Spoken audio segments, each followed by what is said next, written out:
விவேக், ஆக்சுவலா என்னுடைய ஆசை வந்து ஒரு லேம்பரட்டா ஸ்கூட்டர், ஒரு சின்ன அப்பார்ட்மெண்ட், அப்புறம் ஈவினிங்ஸ்ல நான் கொஞ்சம் தனிமையா இருக்கணும், அங்கங்க போயிட்டு வர்றதுக்கு எனக்கு ஸ்கூட்டர். இவ்வளவுதான் நான் கேட்டேன். ஆனா ஆண்டவன் நிறைய கொடுத்தான் சொன்னீங்க சார். இப்ப அது சொல்லி கிட்டத்தட்ட ஒரு 15 வருஷம் ஆச்சு சார். இப்ப கேக்குறேன் sir, are you happy sir? வேற பொருள்லயோ அதுலயோ இதுலயோ நம்ம ஹாப்பினஸ் நம்ம தேடணும் சொன்னா டெஃபினெட்லி வந்து கிடைக்கவே கிடைக்காது. அதெல்லாம் ஜஸ்ட் ஒரு டெம்பரரி தான். நான் சொன்ன ஆண்டவன் வந்து யாரையாவது சோதிக்கணும், பனிஷ்மெண்ட் போடணும் சொன்னா அவங்க கேட்கறதெல்லாம் கொடுத்துருவாங்க.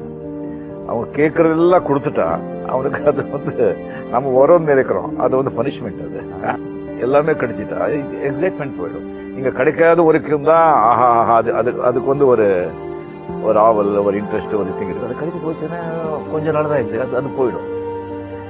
சிலது வந்து கிடைக்காம இருக்கிற வரைக்கும் நல்லா இருக்கு, கிடைக்காம இருக்கிற வரைக்கும் நல்லது, சிலது கிடைக்காம இருக்கிறது பெட்டர்.